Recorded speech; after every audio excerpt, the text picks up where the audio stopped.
ปีสุดท้ายที่เราจะต้องจากกันผ่านการเฮียนผ่านวันเวลาจนทำให้เราได้รู้จักกัน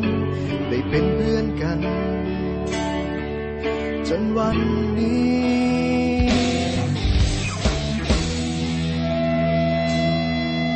มาถึงม.7 ปีนี้ก็เลยห้องเพลงนี้แทนใจก่อนที่เราจะจากไปห่างกันให้ทุกคนจดจำในใจฝากเพลงนี้ไว้ให้คิดถึงกันเมื่อต้องถึงวันที่จากไป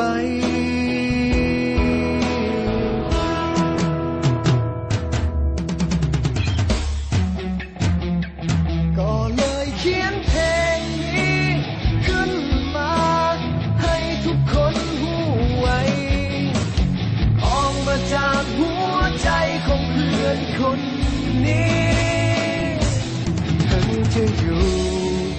แห่งหนใดยังคิดถึงกันทุกวินาทีจึงขอมอบเพลงนี้แด่เพื่อนทุกคน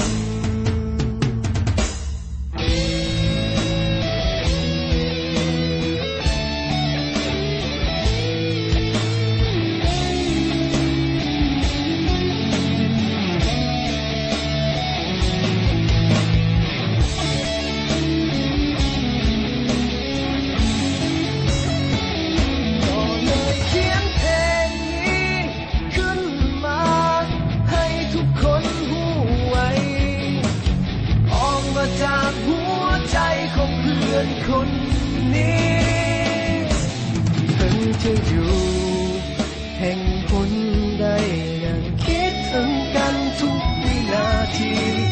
จึงขอมอบเพลงนี้แด่เพื่อนทุกคนสุดท้ายนี้ที่อยากบอกเอาไว้ถึงจะอย่างใด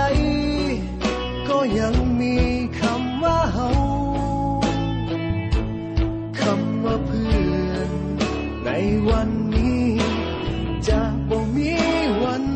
เก่าพวกเฮาม.7 ปีสุดท้ายคำว่าเพื่อนในวันนี้จะบ่มีวันเก่าพวกเฮาม.7 ปีสุดท้ายพวกเราม.7 ปีสุดท้าย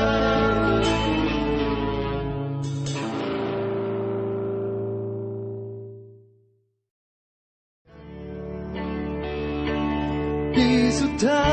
ยที่เราจะต้องจากกันผ่านการเฮียนผ่านวันเวลาจนทำให้เราได้รู้จักกันได้เป็นเพื่อนกันจนวันนี้